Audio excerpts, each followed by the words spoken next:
So first of all, thank you to the organizers, Daniel and Ingolf, and all the guests and the attendants to this working group. So the major focus of this working group is how can we get from the vast amount of data that we have from patients, from animal models, in vitro, to therapies, and this is given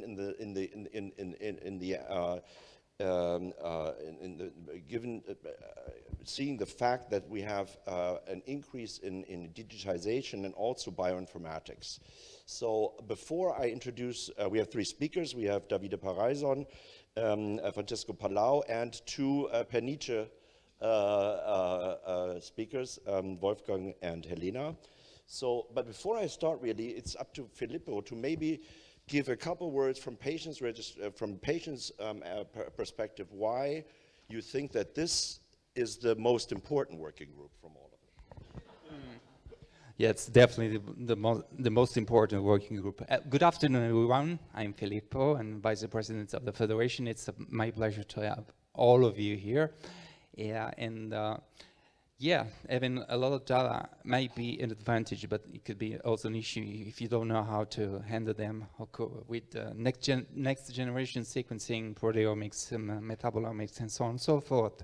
It's pretty hard to get the real sense of those data. So having a strategy and a common paradigm would be definitely of paramount importance. So I'll leave the microphone to Michael to introduce our first speaker. So it's a great pleasure to introduce Davide Paraison, whom you all know, leading clinician scientist from Milan, from the Institute Besta, and he's going to dive in and really put the finger right into the wound and give us an idea where are the current roadblocks. And I can just cite the very first thing, shortage of funding, and then the rest I'm going to keep up to. Davide, please. Thank you. Bonjour. From the time point of view, Davide, yeah, we're short in time, so if we could keep the talks to 10 minutes, give 5 minutes discussion, yeah, if that's fine with everybody, and then in the end we can maybe, you know, have an open discussion. That's why we're all here for. Yeah, we'll try to have it short. May I have the light down? Can you see that these are my disclosures? Thank you to organizers for inviting me to this meeting, very interesting. It's great to be here all together, although split into 3 rooms now. So, data collection, management, analysis, and sharing. This is most of our duty, our work is based on data collection. We had the pointer doesn't work, it doesn't matter. We start from the human disease, CMT, characterize the phenotype, thanks to Stefan and others find the involved gene, then try to understand the pathomechanism, cellular models, animal models, and patient-derived cells. All this is data collection, analysis, management, and sharing. We go back trying to find treatment for patients. And we need to characterize, as Stefan said before, it's very important to know the natural history of these diseases, the different types of CMT, and also know how to measure disease course, disease worsening, and also response to treatment. This is fundamental. So all this is data collection. The other point touched before, it's fundamental, and the main message from this meeting, we need to fight together against CMT altogether.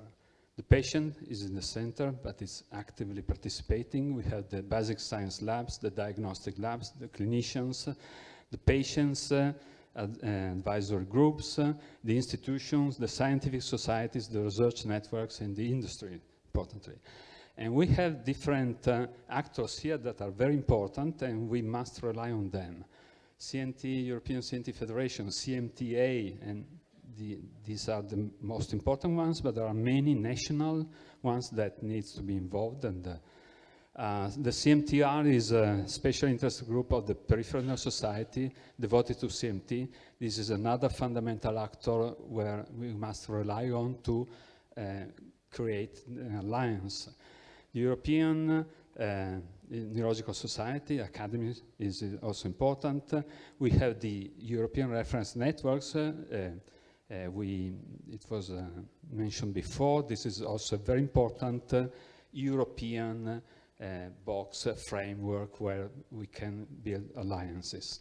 And there are the national societies and the national groups. In Italy, Filnemus was mentioned before in France, the Germany Net in Germany, the British Consortium, the Spanish network, and also Asian Oceanic Inherited Neuropathy Consortium. These are our research group networks collecting data and investigating CMT, and we need to involve all of them in this alliance.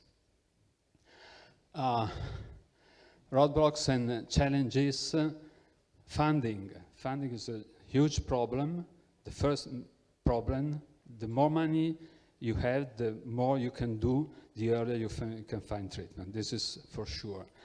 And it's a problem for CMT because in spite of high prevalence, less attention is devoted to CMT, much less than Parkinson's disease, Alzheimer's disease, and ALS. Heterogeneity of CMT, different types. Need for good disease models. Animals are expensive. There are limits in reproducing the disease. There are limits of patient-derived cells, particularly for Schwann cells. Difficulty in collection and management of big health genetic data. Challenges in clinical studies for the reasons mentioned below, slow progression of disease, rare forms, difficult access to target cells, Schwann cells, and the nerve, and need for responsive outcome measures and biomarkers. The FDA and EMA are not very flexible in their mind. They are stick to old envision of the disease. Rare disease, you need to reason in a different way. You need to design different clinical trial design. And industry needs result in a short time. This sometimes is not feasible. You need to have a perfect clinical trial design, otherwise you will miss the results. You risk to fire a good drug, or you risk to have results that are not reliable and lose time in the end. So better to have 6 months more, but to do it better. And there will be, luckily, a lot of upcoming trials. This can create a competition for patients, particularly for rare forms, and also for infrastructures in the institutes. We have limited resources with many trials in my institute. We can run 2, 3, 4 trials for CMT. If they become 10, 12, it's not feasible. We need to have interaction between centers to divide the efforts in different clinical trials. This is very, very important for the future. Shortage of personnel, problem in Italy, problem in Spain, I know, in other countries. This is also a limiting factor. We need to overcome all this. I give you some examples of cooperation and data management. Genetics, Stefan did a great, Zuckner did a great job. Genesis platform is very important for collecting data, a database of genetics. The inherited neuropathy genetic variant browsers, all mutations, variants are collected there. From the analysis of the collected material from exomes and genomes, they were able to trace back new genes collecting families with unknown diagnosis. This is one example. So this is an example of data collection, management, analysis, and sharing is fundamental for going forward. Also, the contribution of modifiers in CNT1A, the contribution of variants in other genes in determining inherited neuropathy, not Mendelian inheritance. So this is very important. Another important point of collaboration was for CMT4B. For rare forms, you need to have alliance. And, sorry, this means that you need to collect cases all over the world.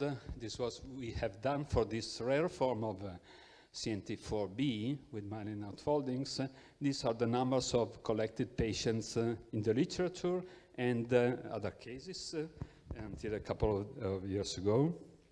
we collected data from 18 centers in four continents, and we were able to collect information about 50 cases to define the phenotype. And now we are going forward because there are treatments under study. Alessandro Bolino is doing a lot of work on this, and so it's important to be prepared for clinical trials. And we are currently, again, thanks to the help of CMTA, trying to understand whether a trial is feasible, the centers that can collect patients, how they can be studied, and how run a clinical trial in case we have a drug.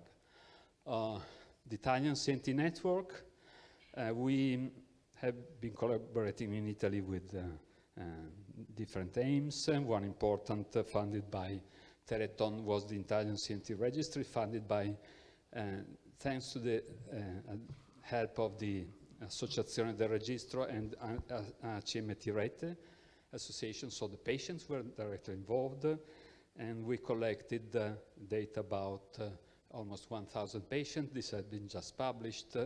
We have a view of the distribution of disease in Italy, and we found that MPZ is very, very frequent in Italy. Why?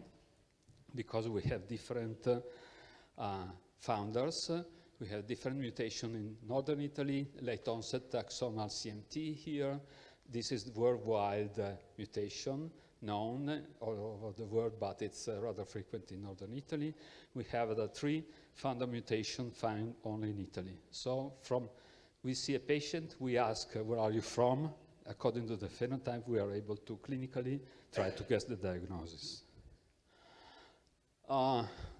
We have questionnaires linked to the registry, patient online field questionnaires about different topics, more than 250 patients on different topics, and we published data about pregnancy, frequency, and problems, fatigue, anxiety and depression, and we have papers in preparation on sleep, use of orthotics, and other future steps. So again, data collection and sharing is important also important for treating this patient, because we have different important information of symptoms.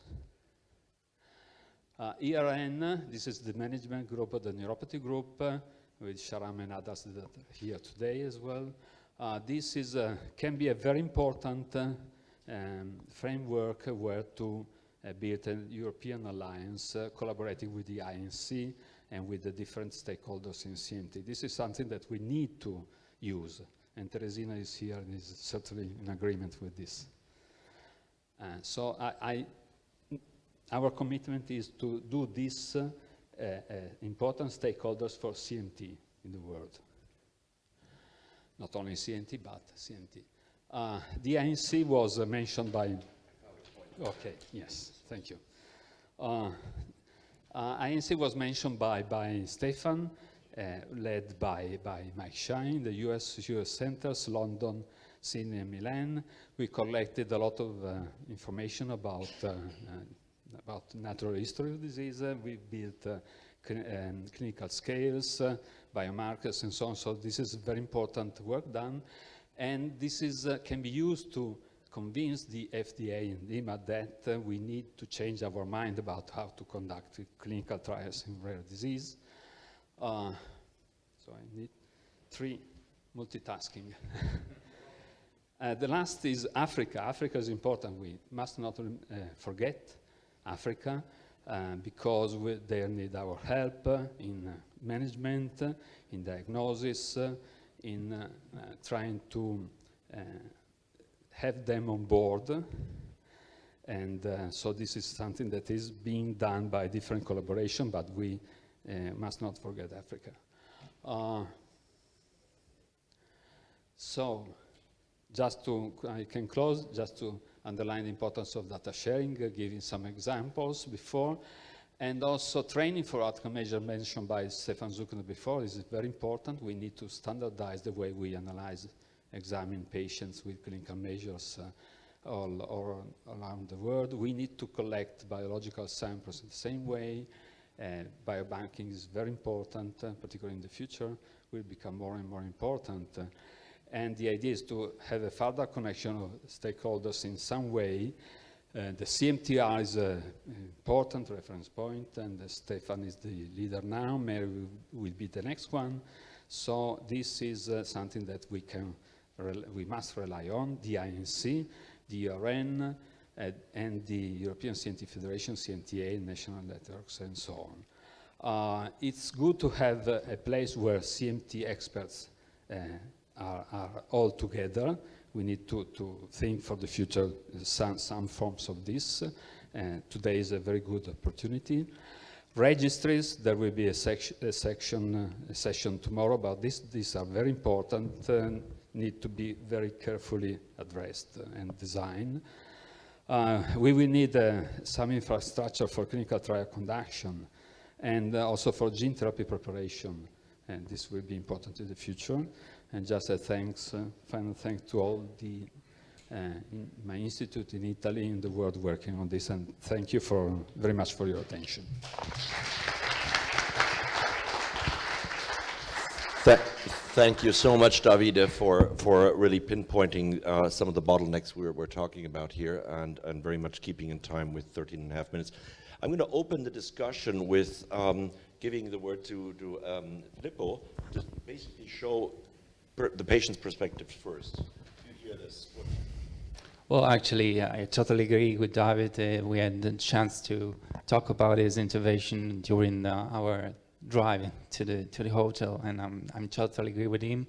And models just like INC1, the inherited neuropathy consortium, are of paramount importance.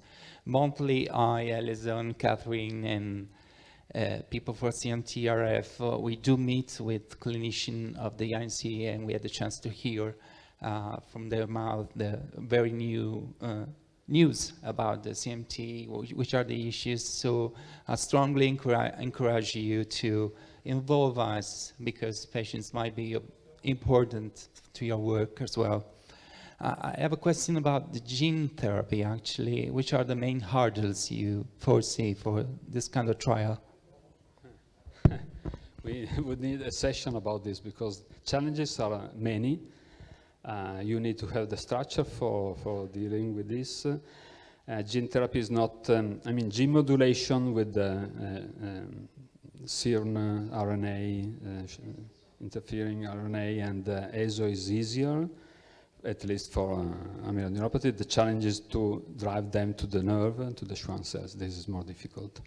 For gene therapy, you need to be able to manage the vectors. Vectors now are better, but still you have the problems of delivery. Where do you deliver? How you can make it reach the nerve? And also how to deal with the immune response. This is another great problem. So it's very important. There are trials running on the giant axon neuropathy, on SMART1, which is related to CMT2S. So this is a reality, but there is a long way to perfection in this, but it's important. Davide, thank you again. I just want to combine two questions from some of the bottlenecks that you were discussing. First is the missing awareness of CMT. I see it in the clinic every day, so Parkinson, Alzheimer's all over, and we all know there are many patients with CMT that have a great burden of disease that are unaddressed. And in combination with that, the lack of funding, I think that sort of goes along with each other, right? So if you would want to suggest to this European Federation of CMT patients, how should we go forward to really address that? Maybe both together. Is there a suggestion? Yeah.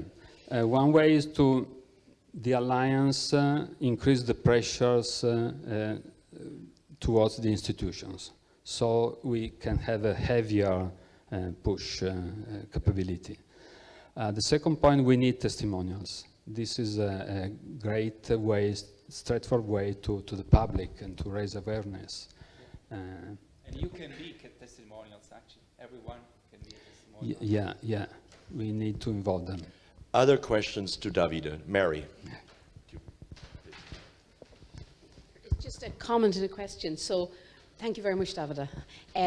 One of the problems, and one of the things that struck me when you put that up there is the number of different organizations, so the number of different groups, etc. And one thing we have to be really careful about going forward is fragmentation. So I think this group here at the CMTRF have been phenomenally successful. They've brought 17 different patient organizations together. And that's pretty impressive, actually. And it's by far the most that any CMT group has done. So I would suggest my challenge is to be more ambitious than Europe. And I would say this should lead in the world level, because there are places, there's a great group in Asia, they're really not as connected as they could be. There's African groups not as connected as they could be. There's a huge amount of work going out in South America. But I think Europe is probably the place that could lead it, because it's already shown it can bring groups together.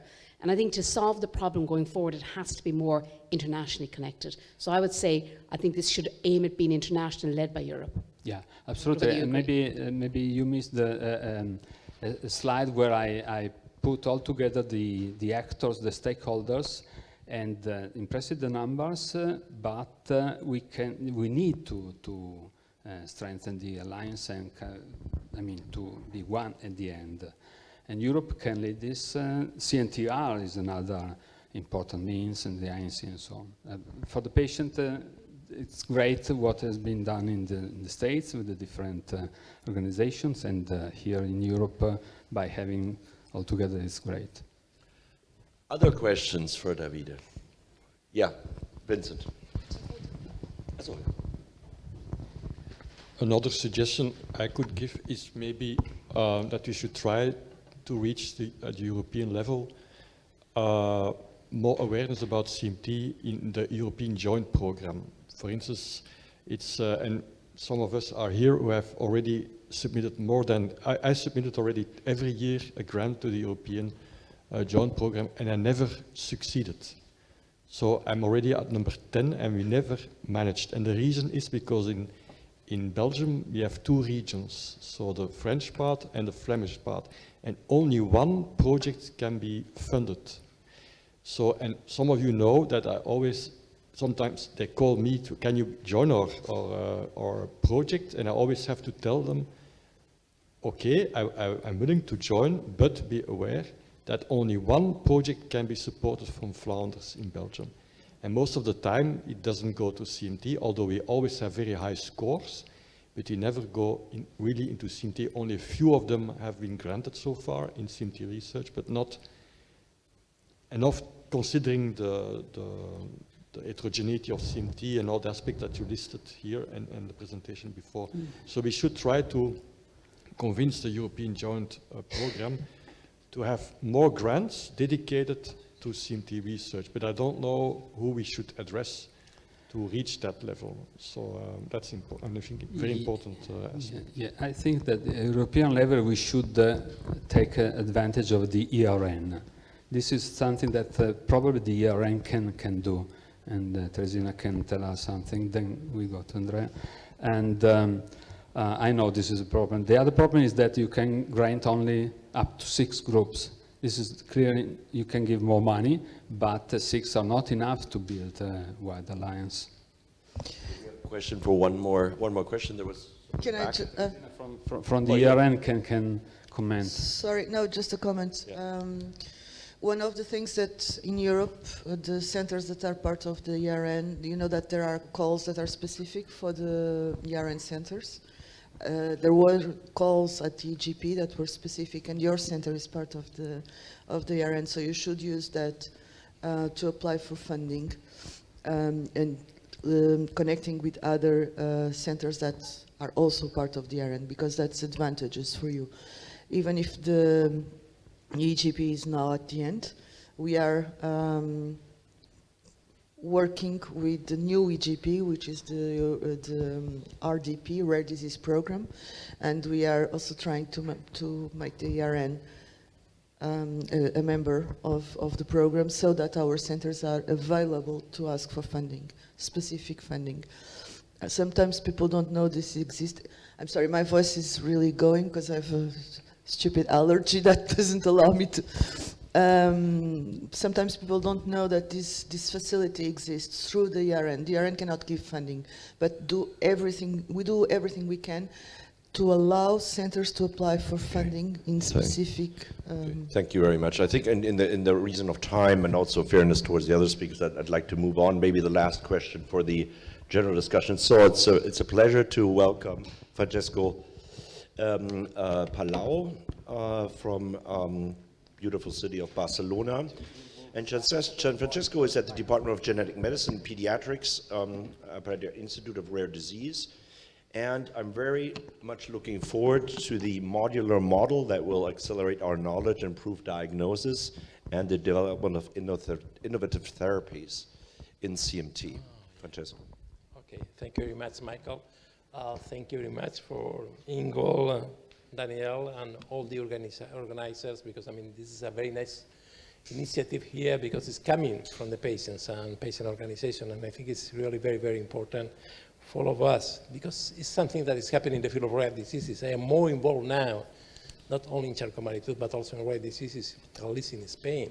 And really, I think it's very, very relevant to have this kind of opportunities because some way we are putting together our efforts, and I think it's the way to do this, especially if we want to move to clinical trials and to therapies. That has been mentioned before by Davide. So this is my disclaimer. And this is the idea that I have here. I want to show you that we are really, in this case, we are in a very complicated situation, moving from this DNA that is used for the genetic diagnosis in general and genetic diagnosis of Charcot-Marie-Tooth and related neuropathies, moving from there to the, sorry, I don't know how to manage this very well, to the human beings, but also all the animals and vegetables, what is based in life. And what we have here is a very complicated situation, a complex biology, and also a complex pathophysiology. That is what we have on the rear of the diseases with people and human beings we have, including the genetic diseases and Charcot-Marie-Tooth in particular. So the idea is how we are moving for this complex phenotype. Charcot-Marie-Tooth is a peripheral neuropathy, but we have a systemic, maybe with different clinical expression, but a systemic clinical expression. And what we have a very complex pathophysiology based in the knowledge we have in the peripheral nerve, the neurons in the spinal cord, specifically the nerve and the neuromuscular junction and the action into the muscles, skeletal muscles. And what we have really is a number of cellular and subcellular structure and a large number of genes and the encoded proteins that we have to treat in some way, or to treat or to try to know what is the pathogenic mechanism and the general pathophysiology of the disease and the myelopathy and the axonopathy, and try to looking for not only diagnosis, that is really very important, but also looking for new treatments and try to demonstrate that we have good drugs and good treatments in the way that we're looking for new biomarkers, and this is very close of David mentioned before. The major problem is to looking for surrogate endpoints. Maybe we have to looking for these biomarkers for the clinical trials, but also to better define the pathophysiological pathways that we need to looking for new druggable targets, new therapies, and to improve looking for pathophysiological treatments and also obviously etiological treatments, that gene therapy. So this is what is really happening now. In general, in medicine and in diseases, we have, we have a basal risk. If we have a genetic mutation, we can a strong basal risk, like in Charcot-Marie-Tooth, but we used to intervene the patients very late, usually. What we have to do in this way is try to move from reactive medicine to proactive or precision medicine. This is the idea. And then we have to looking for both biological and digital biomarkers based mainly in omics and multi-omics approaches and data science. What we're trying to do this is improve, change that, based in DNA, genomics, RNA, transcriptomics, metabolomics, cell imaging, cell biology, electrophysiology, and also looking for what we can change the natural history in the patients. In this case, because I am pediatrician, young individuals. But using all these kind of omics and another kind of approaches, even including what is phenomics, the precision phenotype, we need to know very well to precise how is every patient and how is the natural history of the disease, trying to modify that natural history of the disease in the whole patients, but in the specific patients as an individual. And this is my proposal, thinking about rare diseases, coming from the clinical side. I mean, it's a very medical approach, a medical scientific approach, coming from this clinical element, diagnostic element, and the treatment element, in all of these points, taking the shared genome between the individual and the society this person is living, because we share our genome and our genetic polymorphisms and also genetic pathogenic mutations. And coming from this, generating this clinical situation, generating new scientific questions, try to answer in different levels, the levels of the homeostasis, taking together what is really happening with the patients, the phenotype, the genes, cells, how is regulated this gene expression and the epigenetic profiles, and also looking for molecular targets and therapeutic approaches in this homeostatic way, and answering the question of the patient and the medical doctor together, trying to improve the quality of life. I will back to this slide at the end, just with one major question. So the idea is to looking for multi-omics approaches and systemic biomedicine, and then we need data, and we need how to manage this data to generate new knowledge, not only to have the data in a well situation, but also to generate new emerging hypotheses, to learn how to better diagnosis, but mainly how we can improve the treatment and the future of the treatment. We are trying to do these kind of things, putting together in many places here in Europe, but obviously in the States and other places, the hospital. I mean, it used to be university hospital and the research institute associated to the hospital or laboratories in the universities.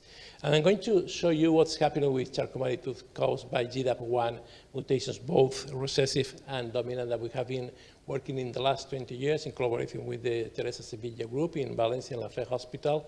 That was when I was started to work. I'm working now in Barcelona. And this is the idea, very interesting. It was really fascinating to me, because this is the demonstration that the clinical observation is really very, very good. In this case, we have demonstrated that in these patients, younger patients and these two patients, have the cord paralysis only in the left cord muscles, and because was starting here, not in the both sides, because the length of the recurrent nerve is longer than the left one than the right one. So this is a way to demonstrate from the clinical point of view that the length of the nerve is relevant in the pathophysiology of the disease. This, in this case, is caused by GDAP1, in this case recessive, but I can imagine that this happens in all the Charcot-Marie-Tooth and all the genetics neuropathies.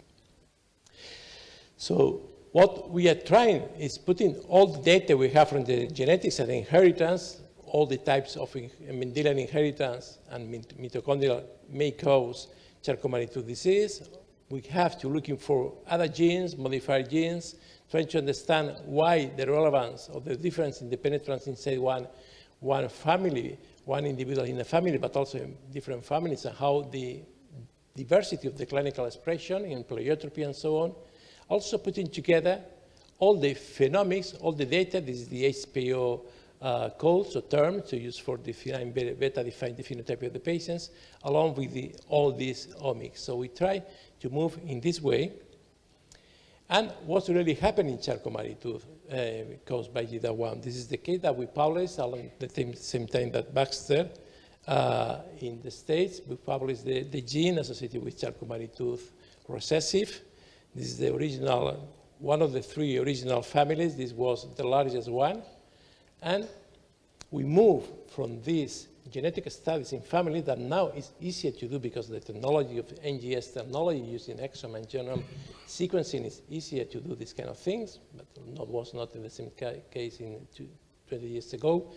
But we moved to have a neuropathic animal, in this case a mouse, trying to looking for what's really happened and to demonstrate again that here is relevant the length of the nerve because, I mean, we have abnormal, it's not easy to see here, abnormal neuromuscular junctions.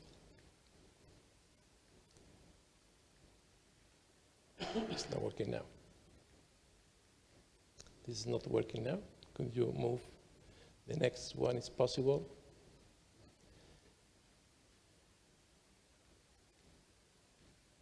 It's not working. So the idea is that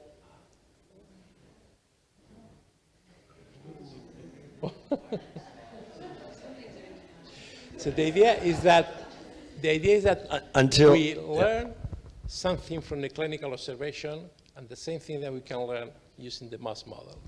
So Francisco, as long as we have some problems here, can I just just ask you right there? So this very holistic view, which is sort of mirroring the perfect world of translational medicine, is that something? I mean, you've obviously established that in Barcelona. Is that something that you want to suggest as a model for, let's say, specialized institutes that could then work together if they have a setup like this, or what are you sort of suggesting where this would fit into the questions that we had in this meeting? Well, the idea that I have is that if you want to, in the current situation we have with Charcot-Marie-Tooth and rare diseases in general, if we have more information about which gene and which mutation or pathogenic variant is causing the disease. But at the same time, what we have is also variants of unknown significance. It's becoming a major problem in diagnosis. And also, obviously, for genetic counseling, the consequences of genetic counseling, and also for therapies, obviously. And what we started in Barcelona, in our children's hospital, is a program that we call the diagnostic and therapy translational program, is trying to support the biological, based in cellular and molecular biology, validation of variants. So now in this program now we have 143 new cases studied in silico and experimental biology and try to solve this kind of things in collaboration with the clinicians. Okay. So the idea at the diagnostic level, but now from this, we're moving on very quickly now. The idea is this gap, or this is just to show you that what's happening with the GDAP1 CMT, in this case, is that the movement across the axon of abnormal mitochondria is not working at all. I mean, it's working very bad. So what we have observed and looking for new where that this protein is located is located in the mitochondrial outer membrane, is participating in the mitochondrial dynamics, especially in the fission process of the mitochondrial dynamics, but also there are more things to learn. There are a lot of things that is happening in between around the mitochondria. All of this is involved in the GDAP1 CMT. And what we are looking for is that the connection between mitochondria and endoplasmic reticulum is not good. You can hear the contacts between both, that is the MAMS, and there is in the patient, this electronic microscopy, you can see the mitochondria and the electronic, the endoplasmic reticulum is not close to the mitochondria.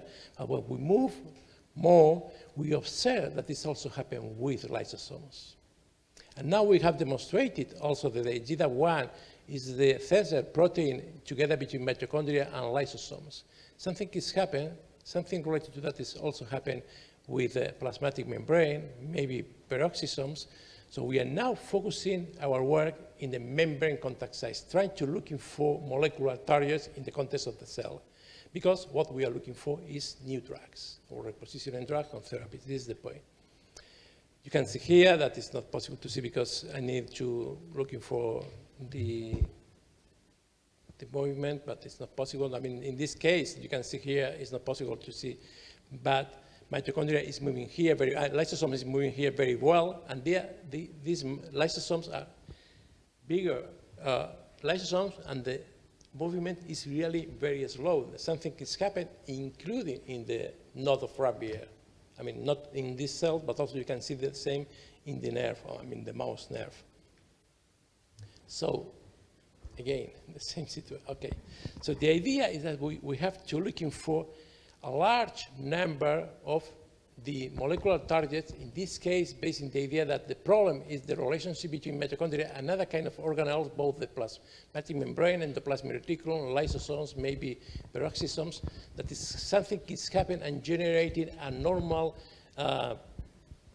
oxidative species, ROS or ACE, and we looking for that it could be one molecular target relevant for this form of Charcot-Marie-Tooth, but maybe other related to mitochondria like mitofusin 2, because what we want to come back to go, well, this is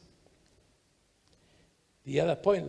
We are trying to look for new treatments. This is a treatment with forfenicol, that's an antibiotic, and antimicrobial and mito-Q, and improve the situation. I mean, improve very well the prognosis of this animal. This is the wild type, this is the cow animal, knockout animal, this is the treatment with forfenicol, the treatment with mito-Q, and this improved really some of the experiments we did, but when we try to do this, when this was starting the treatment was several days old, the animal, but when we try to move to 5-month-old animal, it didn't work.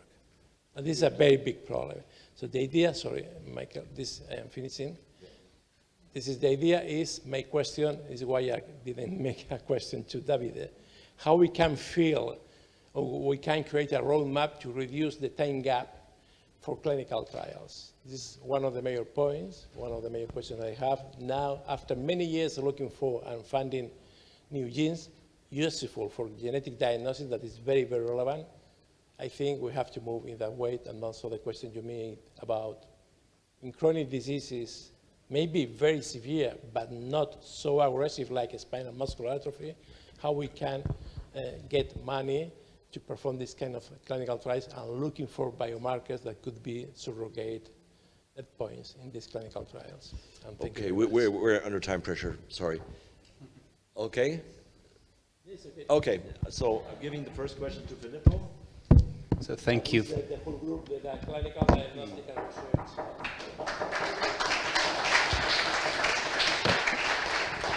So thank you, Dr. Palau, for this nice presentation. Well, yes, integration is the key, we all know, and your approach has proven to be effective, at least for the in vitro study. I was wondering whether you have a drug screening program or drug repurposing program for testing your approach, or?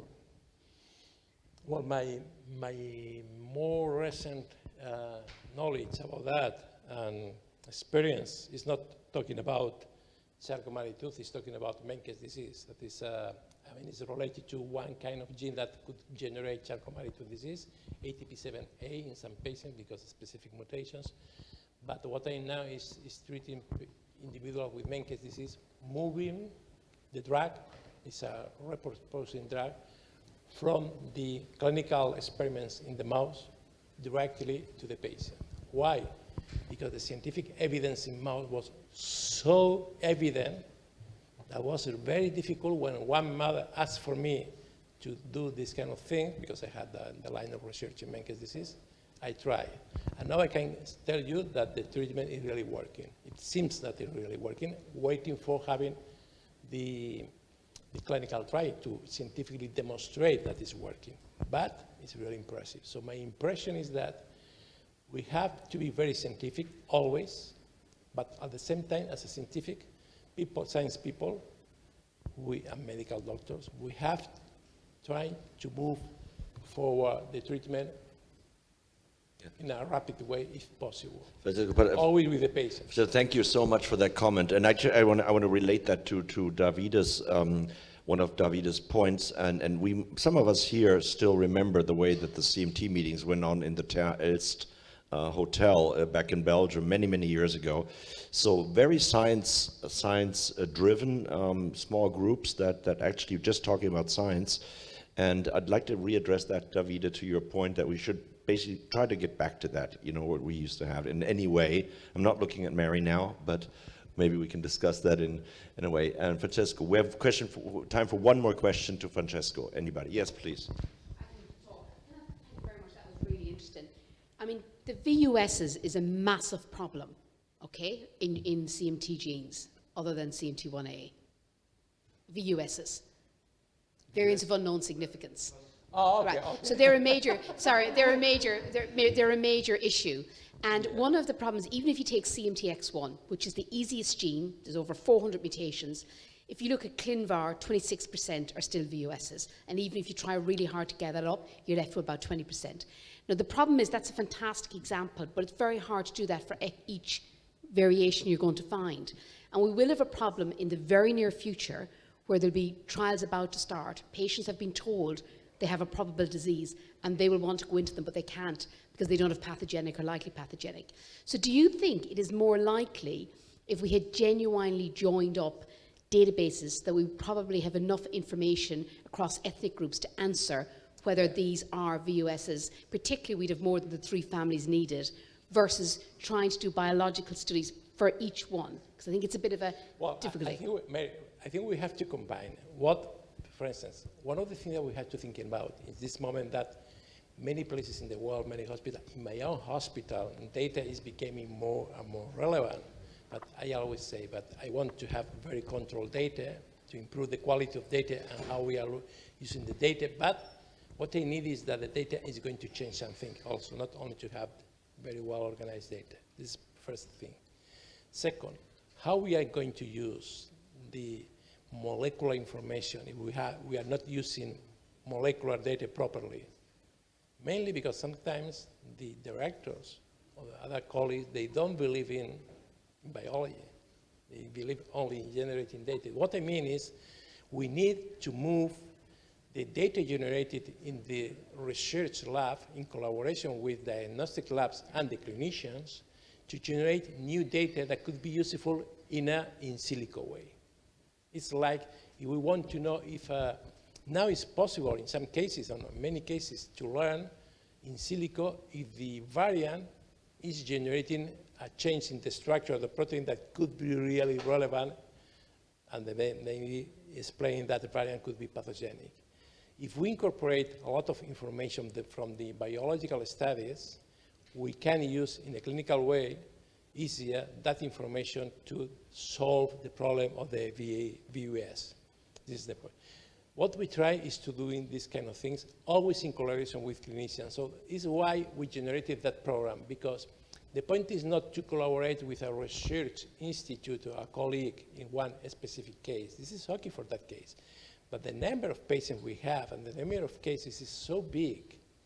So we need to do this in some way very close between clinicians and researchers, not doing in-depth research for that mutation or that variant, but doing something that could be enough for the clinician to accept that this is the cause or to reject completely that is the variant. And then we have to change the structure that we have in our hospital, and we have this kind of a structure, but how to move in that way, how is it going to be paid? Because this kind of thing is doing mainly because grant projects that are dedicated for another kind of things. So yes. I mean, Francesco, a very, very good point. I mean, not every clinic or even every lab can do everything. We know that, right? I mean, maybe one idea that we could discuss in the next 2 days here, or at least tomorrow, is maybe how we can maybe bundle or bring together the potential and techniques that labs master. Let's say you guys are focusing on cell biological aspects, or, internal stress responses or something, and other labs may be involved in signaling pathways or something. That maybe, especially if we want to address, the pathogeneity of VUSs, of new mutations, right? And we could maybe build up some kind of a lab pipeline, where people have it established, and go into depth, but not, really covering everything, I know, I understand, and I agree with you. We need also not only improve the networking and the collaboration, but also we need funding for that. It's not so easy. But at the same time, maybe because when you are in both sides, that is my situation now in the last 8 years, and you have the pressure of colleagues in the clinics, you need to do something that could be useful for almost, I mean, we are not working in everything. We are working in neurogenetics. We are only doing this in neurogenetics. But for instance, to demonstrate that it's not so complicated to demonstrate that the one variant in DRP1 that you notice related to the mitochondrial dynamics in a patient that has a different phenotype, the aspect, I mean, the functioning cell is completely abnormal because it's broken, the mitochondrial dynamics network. So it's a way to demonstrate, even you are not working in that gene, that is the causative variation. Okay, this is a good starting point for the discussion. So I mean, we have to move on now. Now we're coming to the Pernice children, which will be presented. It will be Wolfgang and Elena Pernice. Thank you for presenting your work. It's an important work for us patients. I mean, the next speakers will focus on diagnostic gap. Our previous year awareness campaign was based on diagnostic gap. There is an average of 10 years waiting before we get a diagnosis. So we're looking forward to hear what you have for us. Okay. So hi. Really excited to be here. So the example that we're going to present today is sort of a bit of a pilot study that hopefully will address or at least propose some potential solutions to some of the problems that we've been discussing through the preceding talks as well. Along the idea of collecting what I call deep experimental and clinical profiles for patients that we hope to integrate and then hopefully to leverage synergies between them to identify new signals and roads forward. And the reason why we stand here together as the Pernice children, as you mentioned, is because this is not totally by accident, maybe slightly warranted even, because we leverage the fact that we have sort of an ideal collaborative standpoint. You know, we are related in many ways. We're siblings, so we trust each other. Second, we're both working in the field, obviously. And we're somewhat complementary, as Helena is a clinician and I'm a basic scientist. So we have a mini pilot study that we're sort of presenting today, as you know, maybe it's of interest, to see how where we explore how we can potentially address some of these problems. So I'm going to tell you about all of these crazy slides here. The idea is that we, merge different levels of information from experimental resources and clinical resources for the purpose of moving forward. We've seen many cycles now. I call it the cycle of genomic medicine that we try to establish everywhere. And we all present these cycles in various different ways, I feel. My point is that along the diagnostic or the genomic medicine cycle, we often stop at the very beginning, right? Our diagnostic yield is still somewhat low. Now, the numbers vary. The numbers vary depending on, who you ask. Mary is smiling. I think her numbers are much higher. I'm saying about 50% or so. It's really not so important what the exact number that is. But a lot of our cases that we see in the clinic, we try to do the genetic diagnostics and we can't find the variant. We can't diagnose. And if we don't have the variant, as Stefan pointed out earlier, you can't move through the cycle of genomic medicine. Through genetic diagnostics, translational research, and hopefully identify some mechanisms that we can translate into therapies that we bring back through clinical trials to the patient. So I want to tell you what I mean by profiling. We think that one way to overcome this diagnostic gap, and this is what I've been working on in my now new lab at Columbia University, which I call the Lab for Digital Biology, all fancy, is an approach that I call cellular profiling, with which we hope to fill this gap. Let me tell you a little bit more where that fits in. Complicated slide, but I'll talk you through it. On the left, what I'm trying to illustrate is sort of a standard diagnostic workflow as we have established it at Columbia, but I think it's reflective of most diagnostic workflows throughout the world, maybe even. We start with some clinical phenotyping and whole exome, whole genome data, your sequencing data, whatever it may be. We align that, and then the question is, how do we find the causative variants? So we have variants. Pointer, okay. We have variants. There are two sort of steps that I distinguish. Two steps in filtering work pretty reliably. I would say it's pretty robust. We can look at segregation depending on how big your pedigree is. This can be pretty good. And then we look at what I call enrichment statistics, so public databases. We look at allele frequencies, and then hopefully we can identify those that are rather rare in our patient as the more likely candidates. Typically, however, at least in the 50% or so that I said in which we don't immediately hit a gene, that we know is pathogenic, in which we only have VOSs or variants in genes that haven't been associated with CMT, we often end up with too many variants to distinguish. We maybe have 10s or even more that we need to decide amongst which one to follow up on. And then it becomes a little more custom, I would say, the approach. We try to then integrate as much information, sort of in almost an evidence trial for or against certain variants of unknown significance, in order to hopefully collect enough evidence from various sources to say, this is the one that I should focus my laboratory's effort onto, or my, if I'm a postdoc, my time in order to study it up. But if it's 1 out of 10, and the chances are 1 out of 10, that this might be the causative allele, then often that doesn't happen at all. And I think that brings us to the situation that many patients effectively are stuck in, which is, if this doesn't work, and we don't have a way to really decide between the candidate variants, then we wait for other families that may be identified through our collaborative networks, but that can take a long time. They're rare diseases, so the chances of finding another family, not so great for many of them. And so the idea of the key barrier that we see here, that I see here, is that in order to experimentally validate any of those candidate variants that we may have, we need an assay. And those assays are just as unknown as the functions of the genes and these variants that these variants may fall in. Now, how can we identify a phenotype that is disease-associated? And this is what I'm calling the profiling approach. So in addition to collecting whole genome or whole exome data, we now collect, in our laboratory, also some cells. We collect fibroblasts, and then we subject them to 1 or more assays that I describe as comprehensively capturing 1 or more domains of cell biology. The idea is measure everything, figure out what's going on later, identify signals, search for the phenotypes instead of trying to sort of, predict them to begin with. Now, what you then hopefully get, so imagine this is RNA-seq. Most people are familiar with that sort of domain. What we then have is a group of controls and patient cells that we profile. We hopefully get some differences. And now we would hope that these, if we plot them in sort of a fake PCA plot down here, would have these patients cluster differentially between controls and different patients. And now if this is the case and we can show that these phenotypes that we identify here are disease-associated and robust, these are 2 big ifs, but let's assume that this is the case. What we then have is a phenotype that we can use immediately in order to validate experimental hypotheses against, such as, is candidate number 2 causative for this, let's assume a dominant pedigree for this patient here? We could introduce it into control cells and see whether they phenocopy our patient, or we could correct the mutation and see whether it goes back. So as soon as you have a phenotype, you're back in basic biology land, and we know how to move around. Now, I said there are many different ways in which you could potentially set up this kind of assay.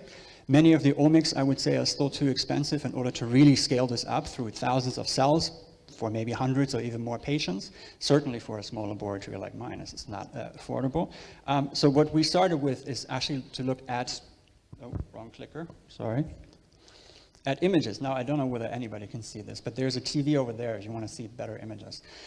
So what we have here is a primary dermal fibroblast from one of our patients. And what we're visualizing here is sort of various different compartments. We have the mitochondria, mitochondrial DNA, the endolysosomal compartment in red, and then the ER. And what this picture is supposed to illustrate to you is that there's lots of information in these kinds of images. Now, this is where I always get to tell my favorite metaphor. These images are rich of information. How do we get them out of it?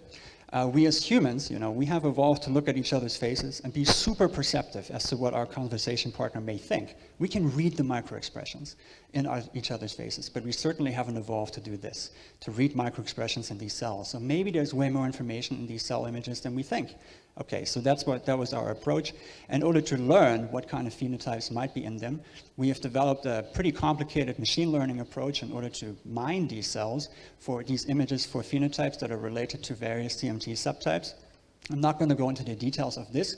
We just published, or we're actually about to publish this paper on interventional style transfer for this machine learning approach, and the top venue for computer vision, CVPR, next weekend, why I'm going to miss PNS, unfortunately. But our approach leads us to something like this, where we now have one of those cloud maps, notorious. What we would hope now is that, and this is sort of borne out by what you can see here, is that various different CMT subtypes seem to be clustering differentially. We have controls over there, and then some other guys over here, colored by a cluster. And if this is true, we should now be able to take some new patient cells. We're looking here at single cells, images, single cells.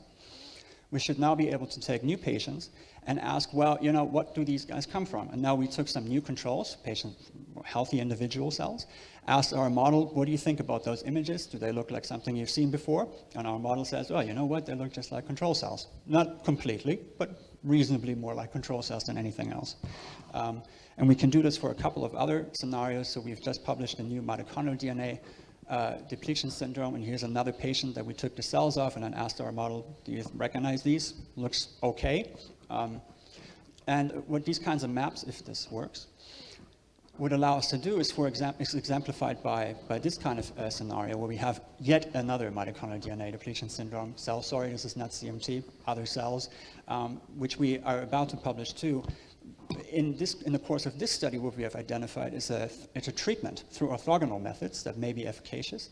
And so we can apply this here, and then we see that the cells treated with this treatment, images taken, our model again asks, what do you think of these guys? They look a little more control-like than the original cells.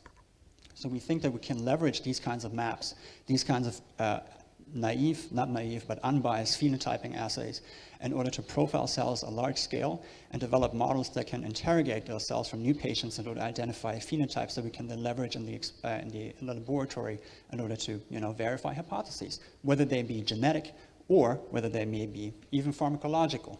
So what that leaves us with is hopefully some sort of solution. We'll see if it works out at scale for overcoming this roadblock, if we can leverage these profiling phenotypes in order to verify the genetic hypotheses, and maybe even move forward through the translational research pipeline a little faster.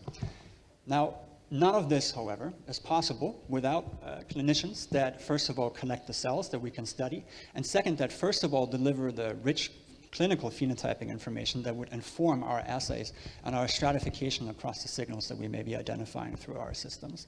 And now we work in rare diseases, we've heard this all. The patients are distributed across the globe, and we need to work together in order to find these patients. And therefore, this is where sort of our pilot study begins, if you will. We've established a mini collaboration between Berlin and New York, and have started to explore in a slightly more technical way in which way we can integrate rich clinical information with these profiling data. And for this, I'm going to hand it over to Dr. Pernice. Thank you, Dr. Pernice. You just used up 10 minutes from your 15 minutes. You're giving your sister only 5, right? We'll Bad manage. brother. Okay, so let's see how this is work. No, this is back. This is okay. All right, so we want to reach the patients which are distributed all over. So how do we do this? We need to get to the patients. We need to have several sites that collect patient data and work together in networks and registries, as we already have. Luckily in Germany, as so many other great registries, we do have a registry which is called CMT-Net, which you will hear more about in several further sessions. And I was inspired by this as a young researcher and had the opportunity to say, okay, in Berlin we also want to collect patient data. So we started to characterize patients going through different clinical kinds of characterizations in order to profile them and phenotype them, and maybe even create a profile that might be individual to several patients. So we can, what Dr. Pernice here does on a cellular level, maybe we can do it on a phenotypical level, and also find distinguishing features of our patients that characterize them or profile them in a clinical way. And obviously this needs to be integrated into registry, in common registries, new registries, old registries. So being all together, this can be actually a big phenotyping group. But for now, let's focus on our little collaboration as an example, as a model for a possible procedure. So what we were stuck with now is a clinical phenotype and maybe even genetic data that we achieve by clinical diagnostic sequencing that we have on our side and in the US, and maybe you can see the little maps on the screen. As you say, we are physically separated. We have the morphological profiling, or even expanding that to profiling of the RNA, proteomics, and so on. How do we integrate them now? We need to share the data. And as we moved on through that road, we discovered some actually quite big roadblocks, and we said, this might not be as simple as we thought to integrate this data. So let me show what you mean by this. So default model of sharing data would be there's a big person who has a great laboratory with lots of reference data, wonderful pipeline to analyze that module, that data, and then gets out wonderful data. And then there's a little new clinician who also says, I want to compare my data to the big, wonderful reference data. And what I would have to do then is I just send my data over, and the collaborator has all my data now in their pipeline, in their data bank. They can analyze their data, and they give me back results, which is great. But then I feel like there's some downsides to it, because what we figured is it's not as easy as it sounds. There are lots of legal barriers, GDPR, MTAs, collaboration contracts, that might not allow me to share all my data in a translational manner. Then if we talk about big data, actually sharing that or sending that big data might be considerably expensive, which I might not be able to afford. And then I also lose control of my data, because now they have them and they can do whatever they want with it. And this is a brother, so I trust him, but maybe, I don't know, maybe it's not ideal. So what is the solution? A possible solution we propose is a cloud-based sharing platform, so a workspace that allows us to give us high performance computing power for both collaboration, for all collaboration partners, and at the same time data access that is trackable and controllable. Let me explain to you a little bit how this could look like in a theoretical way. So, for example, I as a little clinician, I don't have any cloud access, I don't really know a lot about this, but my collaboration partner has a big cloud, and this can already give me access to some great data. So let's go back to the same example. I have some genetic files, some genetic data that I want to compare to the data bank that my partner has. So normally I would just send this over, and he has it, and he analyzes it, and he gives me results, but I'm back with my ifs, or not so great hurdles. So another approach would be, I would just send a request to the server that would generate a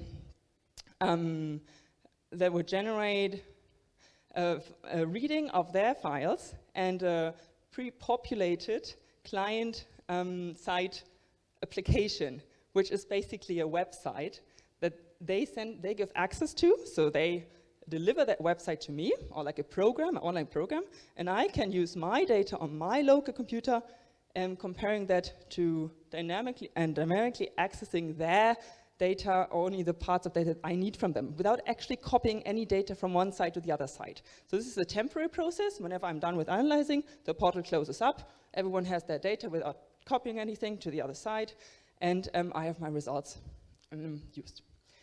So this is great for anything that, or anyone really, who wants to use that, but this doesn't give me a lot of computing power. So if I want to do anything more sophisticated, like machine learning, I would need a big bioinformatic environment, which I don't have.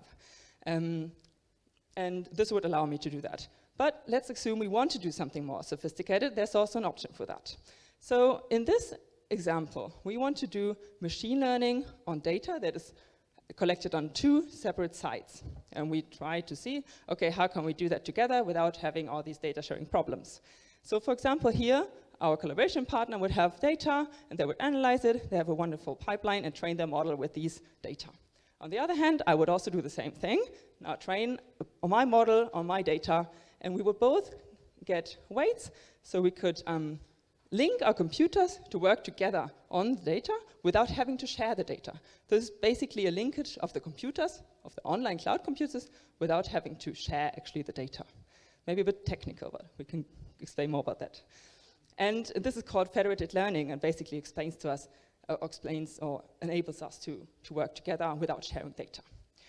Now this can be done in several kinds of fashions, several kinds of flavors, and just to give one more example, which might be more realistic in our situation now, is that we have different kinds of data. So he has the cell profiling pictures that he talked about, and I have maybe clinical data, and now we want to build a model together without having to share the data maybe, or like all the original raw data.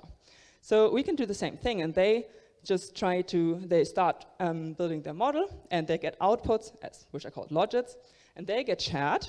So the results of the model get shared in a way, and then those can be computing a loss function, which is computed against the clinical labels and gets outputs as gradients, which can then be used and transferred back to update the model, the original model, right? So we can train one model together with different kinds of data, as an example.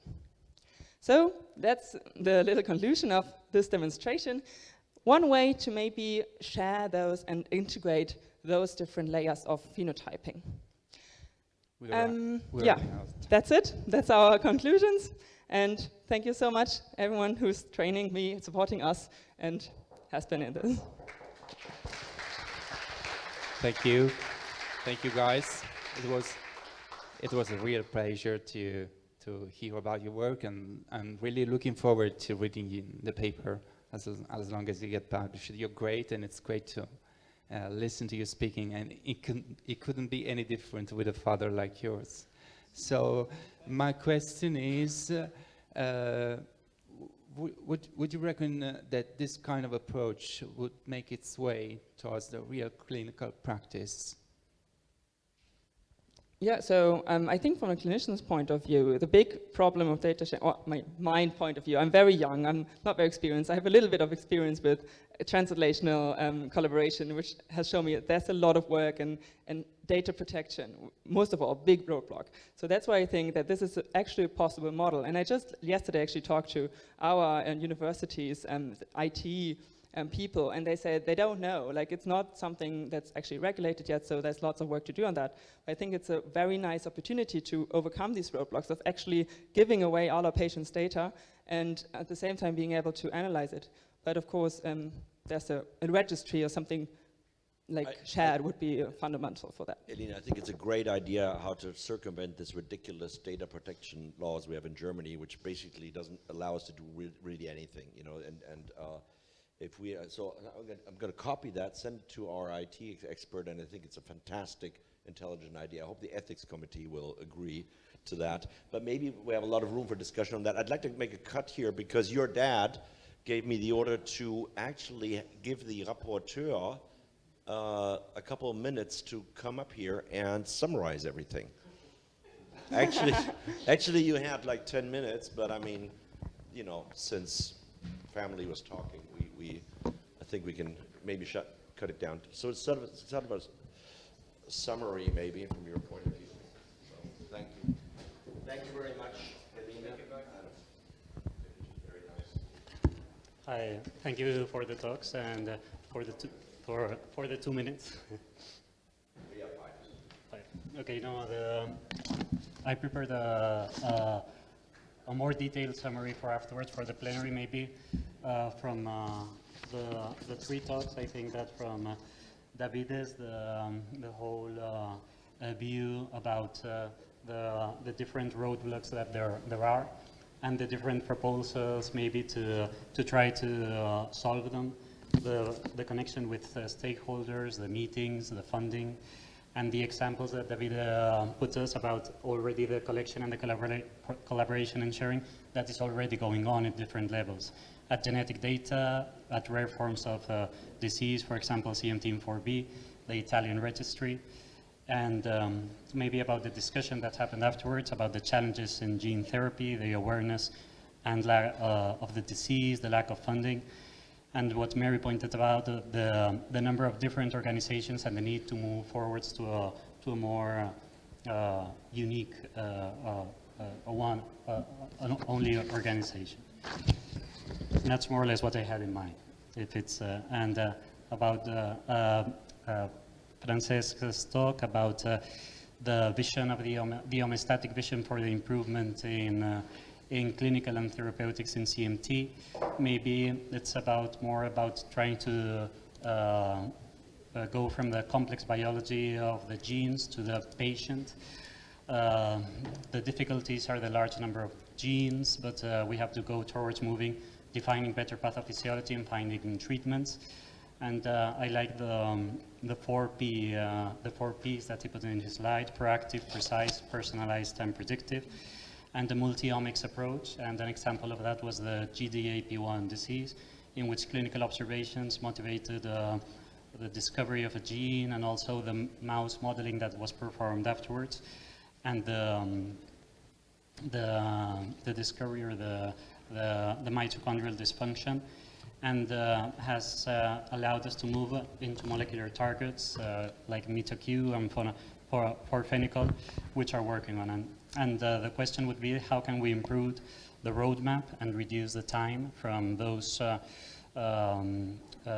biological, those basic studies to the patient and to the treatment? And about the discussion, maybe it's really more of the same, the difficulty in moving from mouse models from biology to patients, the problem with the bus, and the difficulty to enter clinical trials until we define them better. And the proposal about joining or trying to collaborate in the seeing how the different basic labs may specialize in certain procedures and maybe collaborate in that way. And about Wolfgang and Elena's talk, maybe trying to tell how the merging of experimental and clinical data can be of advantage to the patient. We don't have to stop at the genetic diagnosis. We have to try not only to filter and prioritize the variants, but we have to sometimes try to bridge the gap with the cellular biology and with the pathways. And they proposed a model of collaboration in which they used the machine learning and cellular phenotyping and with fibroblasts.